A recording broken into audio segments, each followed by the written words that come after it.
This video contains images and content generated or assisted by artificial intelligence. You don't belong here.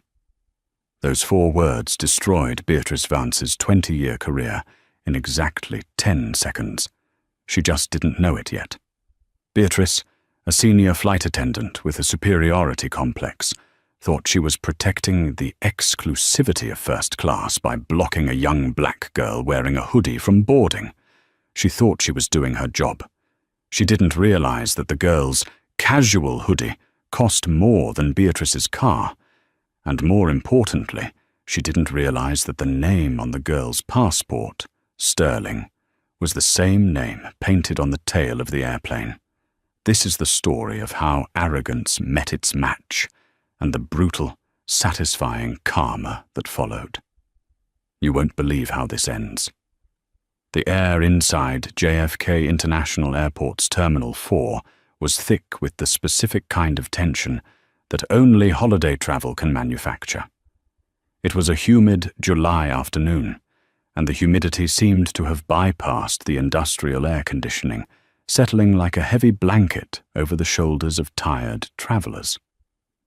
Maya Sterling adjusted the strap of her vintage leather weekender bag, a weathered piece that looked like a thrift store find but was actually a custom Hermes commission, and glanced at the departure board.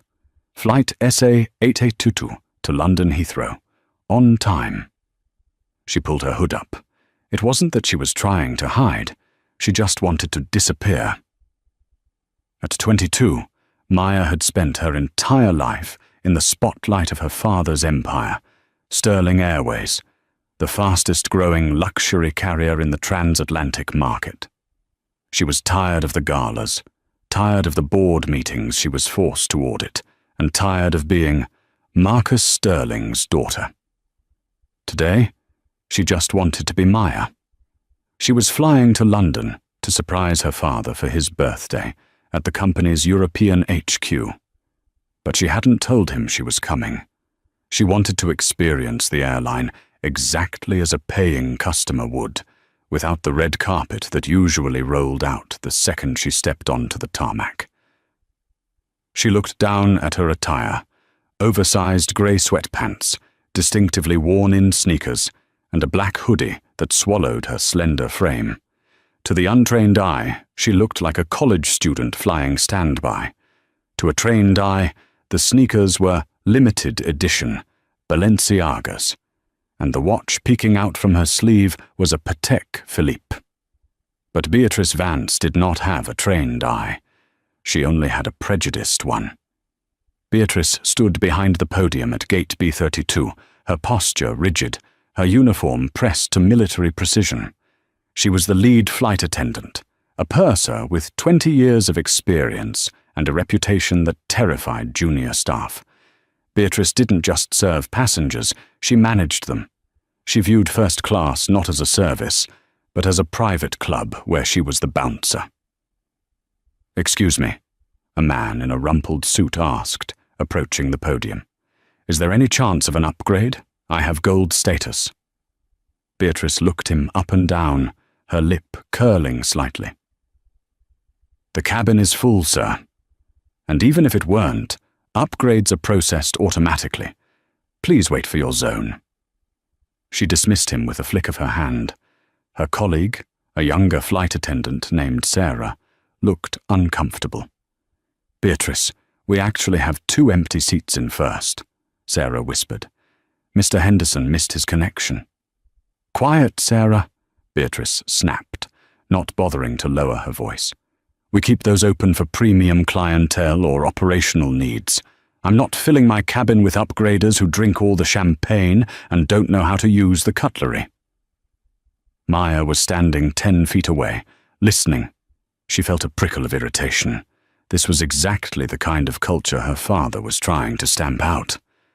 Marcus Sterling built his company on the motto, "Every passenger is a guest." Beatrice Vance evidently hadn't read the memo. Maya took a deep breath. She had a ticket.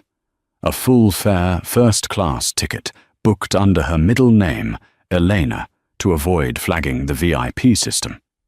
She approached the priority lane. Beatrice was busy reorganizing her stack of manifests, aggressively highlighting names in pink. She didn't look up until Maya cleared her throat. "Passport and boarding pass," Beatrice said, her voice flat, her eyes still on the paper. Maya handed them over. Beatrice took the passport, glanced at the photo, then at Maya, then back at the photo. Her eyes narrowed. She saw a young black woman in baggy clothes. She saw messy hair. She saw economy written all over her bias. "You're in the wrong line," Beatrice said, sliding the documents back across the counter without scanning them. "Economy boarding starts in 20 minutes at the general lanes. This is for first and business class only." Maya didn't move. She smiled, though it didn't reach her eyes. "I know. I'm in first." Beatrice let out a sharp, incredulous laugh. It was a sound like glass breaking. "Check your ticket again, sweetie. Zone 1 is for paid first-class passengers. Zone 5 is for you. Step aside. You're blocking the lane." The drama had begun. Maya felt the heat rise in her cheeks. It wasn't embarrassment. It was the slow-burning fury of injustice. She had dealt with people like Beatrice her whole life. Shop assistants who followed her around luxury stores, security guards who asked to check her bag but ignored the white woman next to her. But this was her airline. That made it personal. "I don't need to check my ticket," Maya said, her voice calm but firm. She pushed the boarding pass back toward Beatrice. "Scan it. Seat 1A." Beatrice didn't scan it. Instead, she picked it up as if it were contaminated waste. She looked at the seat assignment. 1A, the most coveted seat on the plane. The seat usually reserved for diplomats, celebrities, or the ultra-wealthy. 1A, Beatrice repeated, her tone dripping with skepticism. She looked at Maya's hoodie, then at the heavy gold chain around her neck. "Look, I don't know how you got this printed. Maybe a glitch in the kiosk or you found it on the floor. But there is no way you are sitting in 1A. That seat costs $12,000. "I am aware of the price," Maya said. "Are you going to let me board, or do I need to speak to the gate agent?" "I am the gate authority right now," Beatrice lied, puffing out her chest. The actual gate agent had stepped away to the jet bridge to check the cleaning crew. "And I'm telling you that I have the right to deny boarding to anyone who displays suspicious behavior or fails to adhere to the dress code." "Suspicious behavior?" Maya stepped closer, her hands resting on the counter. "Checking into a flight I paid for is suspicious, and since when does Sterling Airways have a dress code for paying passengers? I could wear a garbage bag if I wanted to." "Not in my cabin, you couldn't," Beatrice hissed. She leaned over the podium, her voice dropping to a menacing whisper. "Listen to me, little girl. I know what this is. You used a stolen credit card, or you're using someone else's miles. We see it all the time. Scammers trying to live the high life for a few hours. I'm not going to let you turn my first-class cabin into a hip-hop video set. Now, step aside before I call security." The line behind Maya was growing. A tall man in a bespoke navy suit tapped his watch impatiently. "What's the hold-up? I have a meeting in London." Beatrice flashed a dazzling, fake smile at the man. "Apologies, Mr. Sterling." She paused, glancing at the manifest, realizing that wasn't his name. "Apologies, sir. We just have a situation with a passenger who is confused about her seating assignment." Maya froze. Beatrice had almost said it. The name was everywhere. "I'm not confused," Maya said, loud enough for the people behind her to hear. "My name is Maya Sterling. I have a ticket for seat 1A. You are refusing to scan it because you don't think I look like I can afford it." Beatrice's face turned a shade of crimson. "Lower your voice. You are causing a disturbance. That is grounds for removal from the terminal. Scan the ticket, Maya challenged. Beatrice snatched the boarding pass and aggressively shoved it under the scanner, expecting the crimson light of a rejection. Beep! A bright green light flashed. The screen read, "Passenger cleared. Seat 1A. Status, VIP." Maya raised an eyebrow. "Green light. That means go, right?" Beatrice stared at the screen, her mouth slightly ajar. The system had accepted it. But Beatrice Vance was not a woman who accepted defeat, especially not publicly. She couldn't back down now. If she let this girl walk onto the plane after making a scene, her authority would be shattered. She had to double down. She cancelled the scan manually. "System error," Beatrice declared, her voice shaking slightly with adrenaline. "The machine is glitching. Like I said, stolen card or system hack. I'm not boarding you until this is verified by the ground manager." "Then call the manager," Maya said, crossing her arms. "He's busy," Beatrice snapped. She looked at the line of impatient, wealthy passengers. She had to get them on board. She pointed a manicured finger at Maya. "Stand over there, by the wall. Wait until I board the actual first-class passengers. If there's time before the doors close, and if you behave, maybe I'll find you a seat in the back where you belong." "I paid for first," Maya said, her voice hardening. "And I'm revoking it," Beatrice said, enjoying the power trip. "Involuntary downgrade due to overbooking and behavioral issues. You want to get to London? You take seat 42B by the toilets, or you stay in New York. Your choice." Sarah, the junior attendant, looked horrified. "Beatrice, you can't just—" "I said quiet, Sarah," Beatrice barked. She turned to the man in the navy suit. "Please, sir, come forward. Welcome aboard." Maya stood motionless as the man brushed past her. He gave her a sympathetic, pitying look but didn't say a word. Passenger after passenger filed past. Some ignored her. Some stared. One woman clutched her purse tighter as she passed Maya. Maya moved to the wall, as instructed. She pulled out her phone. She didn't call the customer service line. She didn't call the police. She opened her contacts and scrolled to a number saved simply as Dad, private. She typed a text. "Happy birthday, Dad. I'm at JFK. Your lead flight attendant at Gate B32 just accused me of credit card theft and downgraded me to row 42 because I'm wearing a hoodie. Don't call me. Just watch the flight manifest for SA 882. I'm going to let this play out." She hit send. Then she looked up at Beatrice, who was beaming at a celebrity boarding the plane. "Enjoy your power trip, Beatrice," Maya whispered to herself. "It's going to be your last." The boarding area was almost empty.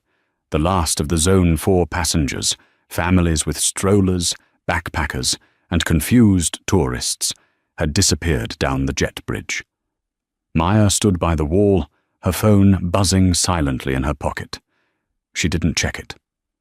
She knew her father, Marcus Sterling, was likely in a boardroom in London, and seeing a text from his daughter about being racially profiled on his own flagship route would trigger a nuclear response. But Maya needed him to wait.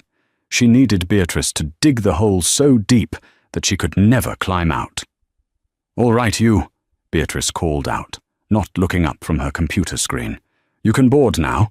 I did you a favor." Maya approached the podium. "A favor?" "I moved some things around," Beatrice said, finally handing Maya a new boarding pass.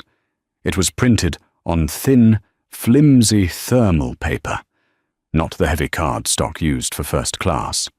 The seat assignment read 42E, a middle seat in the very last row.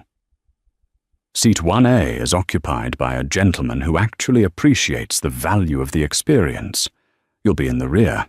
And Beatrice pointed a manicured finger at Maya's vintage leather weekender bag. "That bag is too big. It needs to be gate-checked." "This bag fits in the overhead," Maya stated calmly. "I've flown on this aircraft model. The Boeing 787-10 Dreamliner, a dozen times. The bins in economy are pivot bins. This bag fits. Beatrice's eyes narrowed. I don't care what you think you know. The flight is full. The bins are full. You give me the bag, or you don't get on the plane. It was a blatant lie. The flight wasn't full. Maya had checked the load factor on her phone app before arriving at the airport.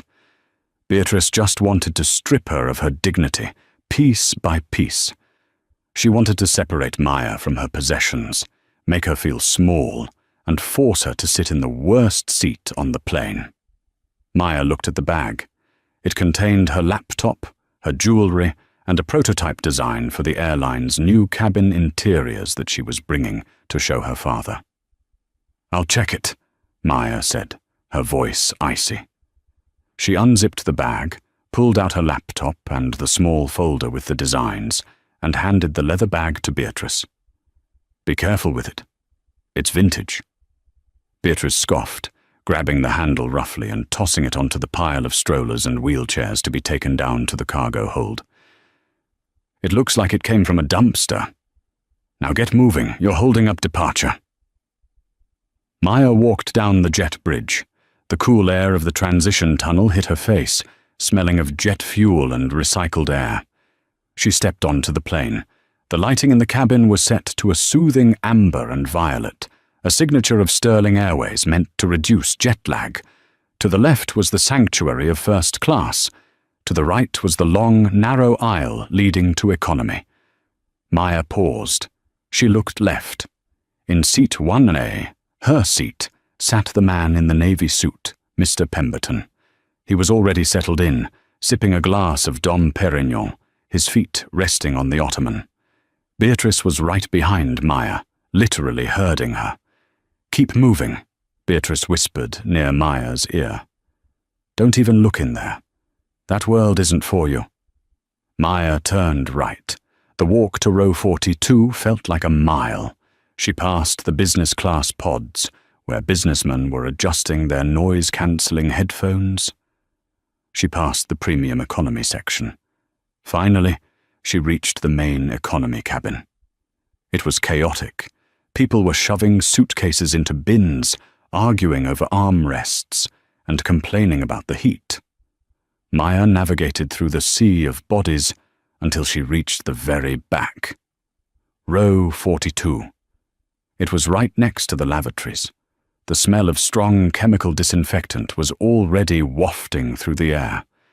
Seat 42E was a middle seat, sandwiched between a large man who was already asleep, his elbow encroaching halfway into Maya's space, and a nervous teenager clutching a bag of snacks.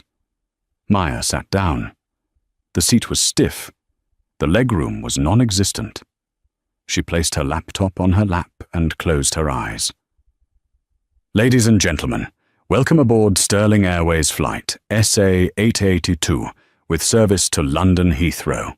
The pilot's voice boomed over the intercom. This is Captain James Miller speaking.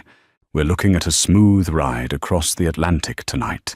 Flight time of 6 hours and 40 minutes. Our cabin crew, led by our purser Beatrice, is here to ensure your safety and comfort. Captain Miller. Maya smiled faintly. She had known James Miller since she was 10 years old. He used to let her sit in the cockpit simulators at the training center. He was one of the company's best pilots. If he knew she was back here, sandwiched next to the toilets, while a stranger drank her champagne, he would have turned the plane around. Beatrice's voice cut through the cabin next, shrill and commanding. Cabin crew, arm doors and cross-check. Maya watched as Sarah, the junior flight attendant who had tried to help earlier, walked down the aisle checking seat belts. When Sarah reached row 42, she paused. She looked at Maya, her eyes filled with apology. I'm so sorry, Sarah whispered, pretending to check the overhead bin latch above Maya. She just gets like this sometimes. If there was an open seat in premium, I'd move you, but she's watching the manifest like a hawk. It's okay, Sarah, Maya said softly. You're doing a good job. Just don't let her bully you too." Sarah looked surprised that Maya knew her name, but before she could ask, the chime sounded for takeoff. Sarah hurried to her jump seat. The engines roared to life. The plane shuddered and began its roll. As the G-force pushed Maya back into the cramped seat, she looked out the tiny window past the sleeping man's head. The lights of New York City fell away, replaced by the dark abyss of the Atlantic Ocean. She was trapped in a metal tube at 35,000 feet with a woman who hated her. The flight had officially begun. 2 hours into the flight, the cabin lights had been dimmed to a soft blue. The dinner service in economy had just concluded, a frantic affair of foil-wrapped trays and plastic cups. Maya hadn't eaten. She had pre-ordered a specific vegetarian meal with her first-class ticket, a dish created by the celebrity chef her father had just hired. But when the cart came to row 42, the flight attendant, a young man named Liam, looked at his tablet and frowned. "I don't have a meal listed for you, miss," Liam had said, "and we're out of the pasta. We only have the chicken left." "I'm vegetarian," Maya said. "Sorry," Liam shrugged, clearly exhausted. "We usually carry extras, but the count was tight today." So Maya sat hungry, drinking a cup of lukewarm water. Beatrice, meanwhile, had been absent from economy. As the purser, she was dutifully attending to the first-class cabin, likely pouring refills of vintage wine and fluffing pillows. But Maya knew Beatrice's type. She wouldn't be able to stay away. She would need to come back and gloat. She would need to verify that her problem passenger was miserable. Sure enough, around 10 p.m., the curtain separating premium economy from economy swished open. Beatrice walked through. She didn't look like a server. She looked like a warden patrolling a cell block. She walked slowly down the aisle, her eyes scanning the rows. When she reached row 42, she stopped. The large man next to Maya was snoring loudly. The teenager on the other side had headphones on. Maya was typing on her laptop, working on the cabin design notes. Beatrice leaned in, her voice dripping with fake concern. "Comfortable?" Maya didn't look up from her screen. "I've been better. The airflow in this section is suboptimal. You should check the recirculation fans in the rear galley. It's getting stuffy." Beatrice bristled. "The fans are fine. Maybe you're just not used to flying." She glanced at Maya's laptop screen. It showed a complex 3D rendering of an aircraft cabin interior with detailed schematics about seat pitch and fabric durability. Beatrice squinted. "What is that?" "Work," Maya said. "Turn it off," Beatrice ordered. Maya finally looked up. "Excuse me?" "I said turn it off," Beatrice repeated, louder this time. Heads in the rows ahead began to turn.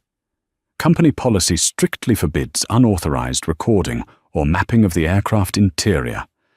"I see what you're doing. You're taking notes on the layout. Probably for a lawsuit or something equally scammy."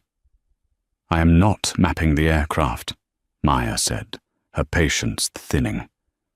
"I am reviewing design schematics, and there is no policy against using a laptop to work."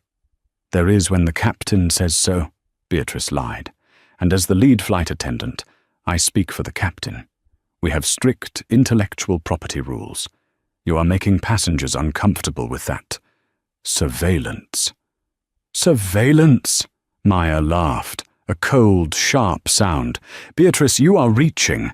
I'm designing a seat, a better seat, frankly, than the one I'm sitting in." Beatrice's face went red. She reached out and slammed the lid of Maya's laptop down, narrowly missing Maya's fingers. The sound of the laptop slamming shut echoed in the quiet cabin. The snoring man woke up with a snort. The teenager pulled off his headphones. The entire back section of the plane went silent. "You do not touch my property," Maya said, her voice dropping to a dangerous, low register. "That is assault." "That is enforcing safety regulations," Beatrice shouted. She was losing control, her professional mask slipping entirely. "I have had enough of your attitude since the gate. You stole a first-class seat reservation, you delayed boarding with your oversized luggage, and now you are being insubordinate. One more word, and I will have the authorities waiting for you at Heathrow. You will be blacklisted from every airline in the Alliance." Maya stood up. It was difficult in the cramped space, but she managed to squeeze out into the aisle, standing toe-to-toe with Beatrice. Maya was taller than Beatrice, a fact that seemed to infuriate the older woman even more. "Blacklisted?" Maya asked. "On what grounds?" "Existing while black." "Tell me, Beatrice, what is the specific code violation? Is it Section 4, Paragraph 2 of the Passenger Conduct Manual? Or are you just making things up as you go along?" Beatrice froze. "Section 4, Paragraph 2. That was the specific, obscure clause regarding passenger non-compliance.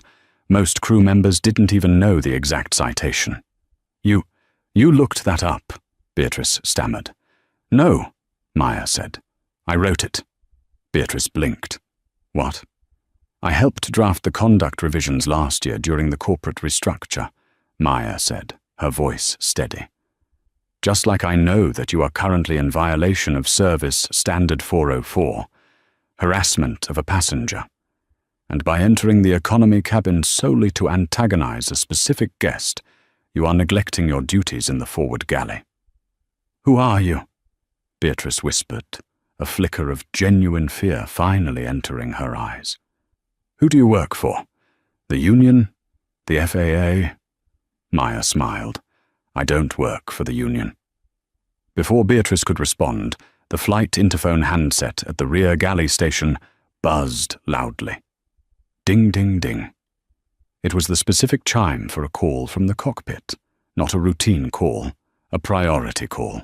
Beatrice glared at Maya, then stepped back to grab the phone. She held it to her ear, turning her back to Maya. "Cabin, Beatrice speaking," she said, her voice trying to regain its professional smooth. Maya watched Beatrice's shoulders tense up. She watched the color drain from the back of Beatrice's neck. "Yes, Captain," Beatrice said, her voice trembling. "Yes, I am in the rear cabin now. I'm sorry, who? Seat 1A. No, sir, I moved that passenger. I thought there was a discrepancy with the—" Yes, she is here." Beatrice turned around slowly. The phone was still pressed to her ear, but her hand was shaking so badly the cord was vibrating. She looked at Maya with an expression of absolute horror. The captain wants to speak to you," Beatrice whispered, holding out the handset.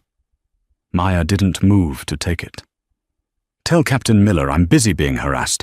Ask him if he can wait 5 minutes." Beatrice looked like she was going to vomit. She spoke into the phone again. "Captain, she says—" Beatrice swallowed hard. "Captain, she knows your name."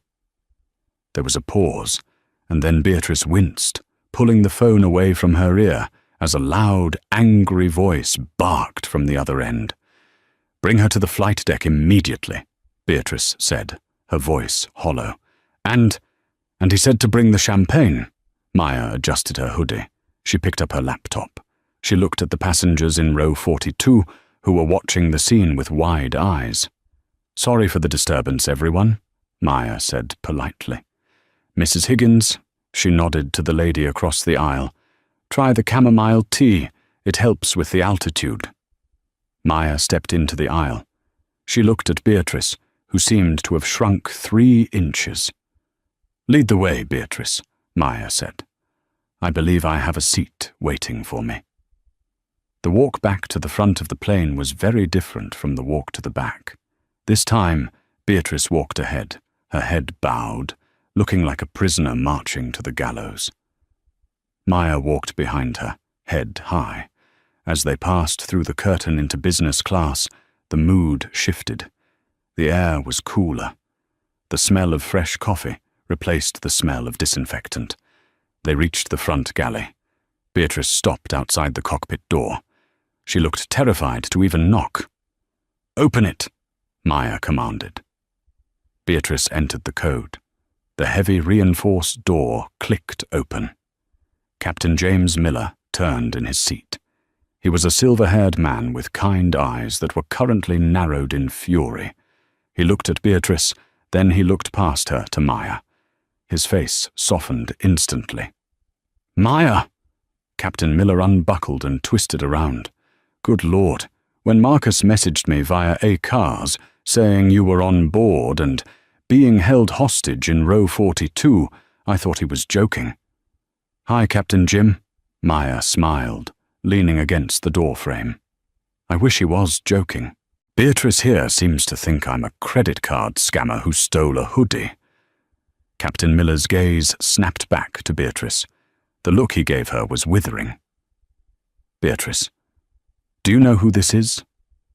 Beatrice shook her head, tears welling up in her eyes. She just had a ticket. And she looked like a paying customer," Captain Miller shouted, his voice booming in the small space. "This is Maya Sterling, Marcus Sterling's daughter, the woman whose grandfather founded this airline." Beatrice gasped. The sound was audible over the hum of the instruments. She looked at Maya, her eyes wide with shock. The realization hit her like a physical blow. The name on the passport, the boarding pass, the insider knowledge. It all clicked into place. Miss Sterling," Beatrice stammered, her hands trembling. I didn't know. I swear, if I had known. If you had known, you would have treated me like a human being." Maya cut her off. "That's the problem, Beatrice. You treated me like trash because you thought I was nobody. You only treat people with respect when you think they have power, and that is exactly why you shouldn't be wearing that uniform." "Get out of my cockpit," Captain Miller growled at Beatrice. "Go to the galley. Sit on the jump seat. Do not speak to a single passenger. Sarah is acting purser for the remainder of this flight. You are relieved of duty." "Captain, please," Beatrice begged. "I have 20 years. Out!" Beatrice fled the cockpit, sobbing. Captain Miller sighed and looked at Maya. "I am so sorry, Maya. This is unacceptable. Your father is... well, let's just say the satellite phone hasn't stopped blinking since we crossed into Canadian airspace." "I bet," Maya said. "Is he at the London office?" "He's waiting on the tarmac at Heathrow," Captain Miller said. "He's bringing the car around to the gate. And Maya, he's bringing the HR director too." Maya nodded. "Good." "Now," Captain Miller gestured to the cabin behind her. "Mr. Pemberton in 1A?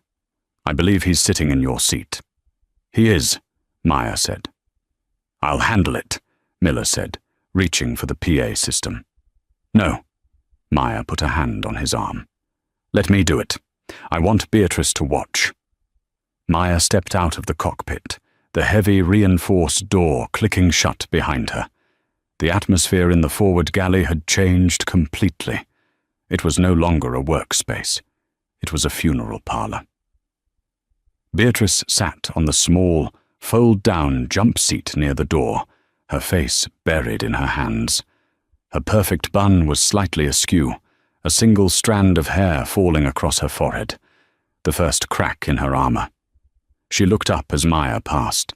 Her eyes were red, rimmed with smudged mascara. She opened her mouth to speak, perhaps to apologize, or perhaps to beg, but Maya didn't even break stride. Maya walked past her as if she were a piece of galley equipment, invisible and irrelevant. That was the first sting of karma. Irrelevance. Maya pushed through the heavy velvet curtain into the first-class cabin.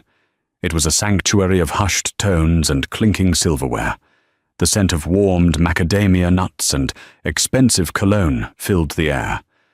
And there, in seat 1A, sat Mr. Pemberton. He was enjoying himself immensely.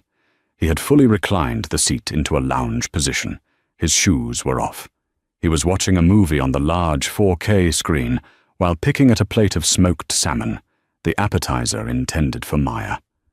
Sarah, the junior flight attendant, was standing in the aisle looking terrified.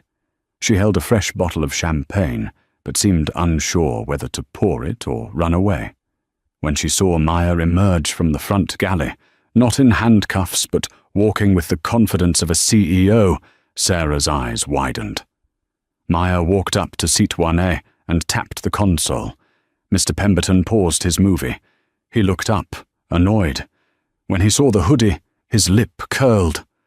"The lavatories are in the back, sweetheart. You're lost again." "I'm not lost," Maya said, her voice carrying through the quiet cabin. "And you're in my seat." Pemberton laughed, a wet, dismissive sound. "We already went over this at the gate. The purser put me here. I'm a platinum flyer. Now run along before I call her back to drag you out." "The purser has been relieved of duty," Maya said calmly. "And unless you want the airport police waiting for you in London for theft of service, you will gather your things and return to your assigned seat." Pemberton sat up straight, his face reddening. "Theft of service? Do you know who I am? I run a hedge fund in Greenwich. And I own the plane," Maya said. It wasn't a shout. It was a statement of fact, delivered with such casual certainty that the air seemed to leave the cabin. Pemberton blinked. "What?" "Sterling." Maya pointed to the embroidered logo on the linen napkin tucked into his collar. "My name is Maya Sterling. My father is Marcus Sterling. You are sitting in a seat reserved for the Sterling Family Trust. You were placed here by a rogue employee who is currently facing termination. Now, Mr. Pemberton, you have 10 seconds to move, or I will have the pilot turn this plane around and drop you off in Nova Scotia." Pemberton looked toward the galley, looking for Beatrice to save him. He saw only Sarah, who nodded solemnly. "I'm afraid she's right, sir," Sarah said, finding her voice. "This seat is registered to Ms. Sterling. Your assigned seat is 14C in business class. I can escort you there now." The color drained from Pemberton's face. He looked around the cabin. Other passengers, tech moguls, heiresses, diplomats, were watching. The humiliation was total. He scrambled up, shoving his feet into his loafers, grabbing his jacket. He didn't say a word. He gathered his belongings in a messy pile and scurried down the aisle toward the business class curtain, looking like a child scolded by a teacher. Maya didn't watch him go. She looked at the seat. It was messy. Crumbs on the leather. A used napkin on the tray. "I'm so sorry, Ms. Sterling," Sarah said, rushing forward. "I'll clean this immediately. I'll get fresh linens. It will take just a minute." "Take your time, Sarah," Maya said gently. "And bring me a ginger ale. No champagne." Maya stood in the aisle while Sarah frantically refreshed the suite. Beatrice was watching through the crack in the galley curtain. She saw the deference Sarah showed Maya. She saw the other first-class passengers nodding at Maya respectfully. When the seat was ready, Maya sat down. It was soft, familiar, and comfortable. She pulled her hood down, finally letting her hair fall free. She adjusted the seat controls, raising the privacy partition. As the plane cruised over the dark Atlantic, Maya didn't sleep. She opened her laptop, the one Beatrice had slammed shut, and began to type. She wasn't working on the cabin design anymore. She was writing a detailed incident report. Every hour, Sarah came by to check on her. "Can I get you anything else, Ms. Sterling? Some caviar? The chef's special?" "I'm fine, Sarah," Maya said. "But do me a favor. Go to the back galley. There's a teenager in row 42, seat F. He looked hungry. Take him the dessert cart. Tell him it's complimentary." "Yes, ma'am." Sarah beamed. For the rest of the flight, the atmosphere was surreal. The passengers in first class knew royalty was among them. The crew was walking on eggshells. And Beatrice Vance, sat in the jump seat, staring at the dark ocean below, realizing that the sun was about to rise on the worst day of her life. The descent into London Heathrow was bumpy. Rain lashed against the windows, blurring the lights of the city below into streaks of grey and gold. As the landing gear deployed with a heavy thud, Maya looked out the window. She saw the familiar, sprawling complex of Terminal 5, but she knew they wouldn't be docking at a normal gate. Captain Miller had radioed ahead. The plane touched down, the reverse thrusters roaring. As they slowed, the captain's voice came over the intercom. "Ladies and gentlemen, welcome to London. Please remain seated with your seatbelts fastened. We have a special arrival procedure today, so we will be taxiing to a remote stand. Please remain in your seats until instructed otherwise." A murmur of confusion went through the cabin. Remote stands were usually annoying. It meant taking a bus to the terminal. But as the plane turned off the main taxiway, it didn't head toward the busing zones. It headed toward the private aviation hangars on the far side of the airfield. Through the rain-streaked window, Maya saw them. 3 black Range Rovers were parked on the tarmac, their hazard lights flashing in unison. Standing next to them, holding a large black umbrella against the driving rain, was a tall, imposing man in a charcoal wool coat. Marcus Sterling. Next to him stood a woman with severe glasses and an iPad. Ms. Calloway, the Global Director of Human Resources. The plane came to a halt. The engines whined down. Usually, the seatbelt sign would ding off and everyone would stand up. But the sign stayed on. "Ladies and gentlemen," the captain said, "please remain seated. We have ground personnel boarding the aircraft." The forward door L1 opened. The rush of cold, damp London air filled the cabin. Beatrice stood up from her jump seat. She smoothed her skirt. She was trembling violently. In her delusional mind, she had constructed a fantasy over the last 4 hours. She thought maybe she could spin this. She would tell Mr. Sterling that she was protecting the brand, that she was being diligent, that she didn't recognize his daughter because she was so focused on security. She practiced her smile. Steps clanged against the metal stairs. Marcus Sterling stepped onto the plane. He shook off his umbrella, handing it to an aide. He was 60 years old, with salt and pepper hair and a presence that sucked the oxygen out of the room. He didn't look at the crew. He didn't look at the passengers. Beatrice stepped forward, her voice quivering. "Mr. Sterling, sir, welcome aboard. I can explain." Marcus didn't even blink. He walked past her. He physically walked around her as if she were a spill on the carpet. The dismissal was so absolute, so cold, that Sarah gasped audibly from the galley. Marcus walked straight to seat 1A. Maya was already standing. She looked tired. Her hoodie was rumpled. She looked like a little girl again. "Hi, Dad," she said softly. Marcus's stony expression crumbled. He pulled her into a hug, squeezing her tight. "I got your text. I tracked the flight. Miller told me everything." He pulled back, looking at her face, checking for damage. "Are you okay?" "I'm fine," Maya said. "Just hungry. They wouldn't give me the vegetarian meal." Marcus's jaw tightened. A vein throbbed in his temple. He turned slowly to face the galley. Beatrice was standing there, pale as a ghost. She had never seen Marcus Sterling angry. He was known in the press as a benevolent billionaire, a charming innovator. But the man standing in the first-class cabin now was not benevolent. He was a father who had just found out his child was mistreated by his own payroll. "You," Marcus said. The word hung in the air like a guillotine blade. "Mr. Sterling," Beatrice cried, tears streaming down her face. "Please."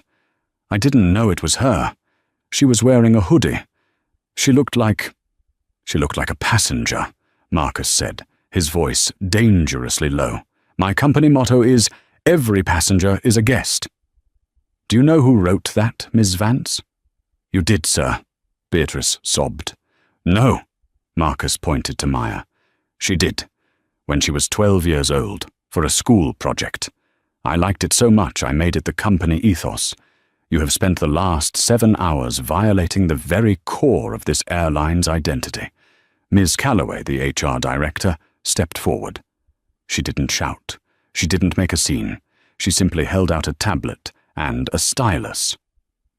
Ms. Vance, Calloway said, her voice crisp and professional. This is a termination notice, effective immediately. It cites gross misconduct, discriminatory profiling, and harassment of a passenger. Your return ticket to New York has been cancelled. Your corporate access badge is deactivated. Fired? Beatrice shrieked. But I have 20 years. You can't leave me in London. You are no longer an employee of Sterling Airways, Marcus said coldly. How you get home is not my concern. You can fly standby on another carrier. I hear economy is quite comfortable. The other first-class passengers were watching, riveted. Mr. Pemberton, peering from business class, looked like he wanted to dissolve into his seat. Sarah, Marcus called out. Sarah jumped. Yes, Mr. Sterling? You're the one who tried to help? Who brought my daughter a ginger ale? Yes, sir. I tried. Marcus nodded. You're the new purser on this route, effective immediately. Ms. Calloway will adjust your pay grade by the time we get to the office. Sarah covered her mouth, tears of shock springing to her eyes. Thank you, sir. Marcus turned back to Beatrice. Get your bag. Get off my plane. It was the longest walk of Beatrice's life. She had to walk past Maya. She had to walk past the passengers she had fawned over.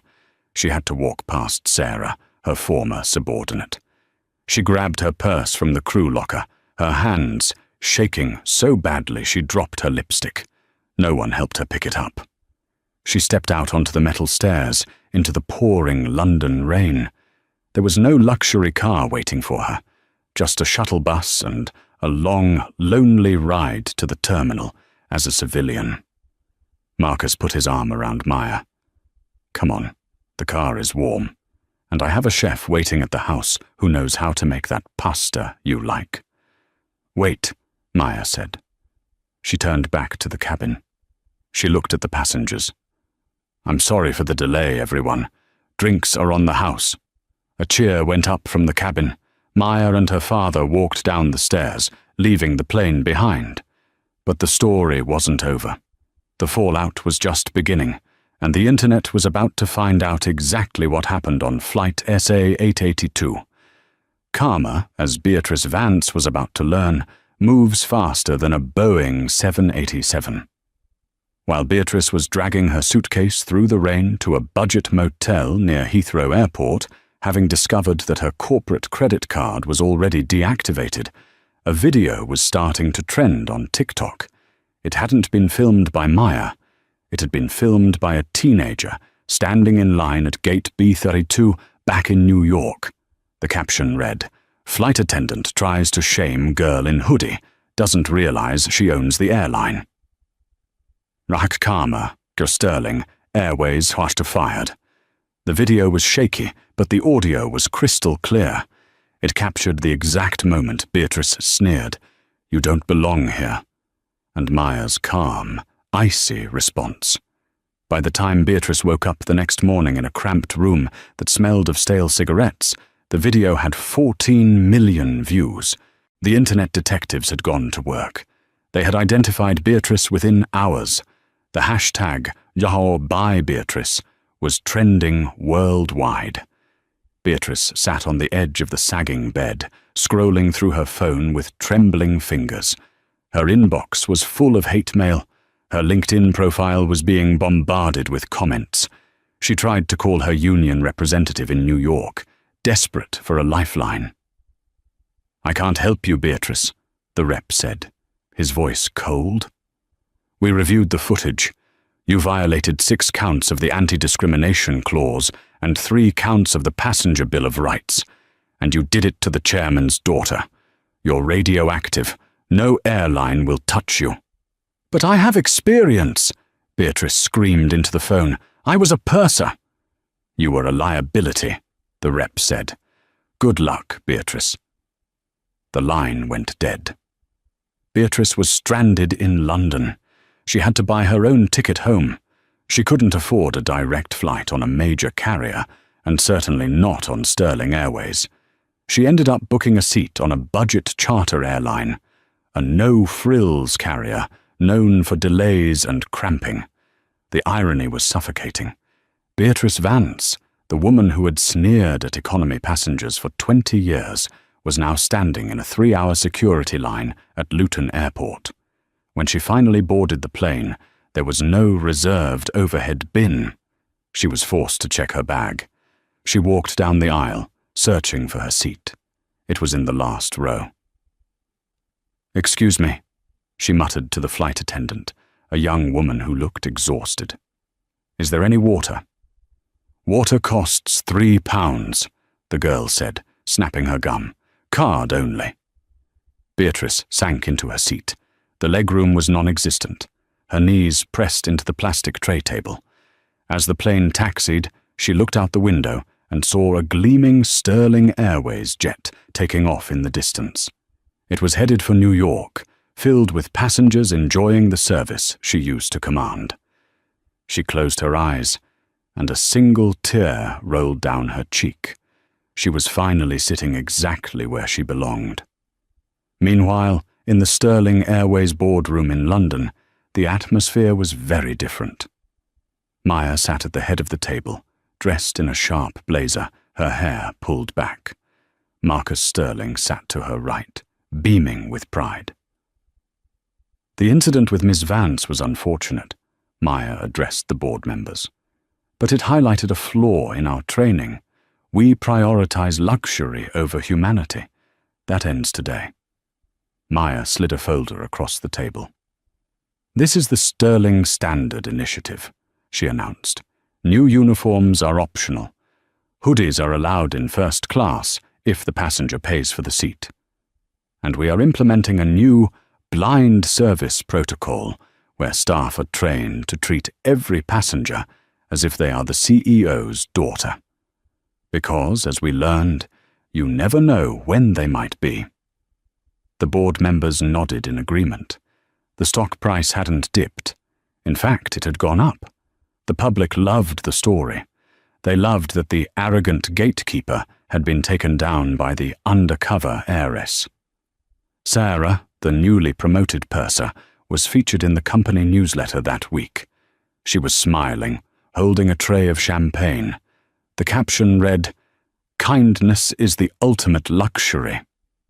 Maya walked out of the meeting and checked her phone. She had one new notification. It was an email from a rival airline, offering Beatrice a job as a baggage handler, the only position she was qualified for, now that her flight credentials were revoked. Maya didn't smile. She didn't gloat. She just deleted the email and walked toward the elevator. She had a flight to catch, and this time nobody was going to stop her. And that is the story of how Beatrice Vance learned the most expensive lesson of her life: never judge a book by its cover, and never judge a passenger by their hoodie. Beatrice spent 20 years thinking she was the queen of the sky, only to end up right back in the last row of economy where she started. It's a brutal reminder that arrogance is a fragile thing, and true class isn't about what you wear. It's about how you treat people.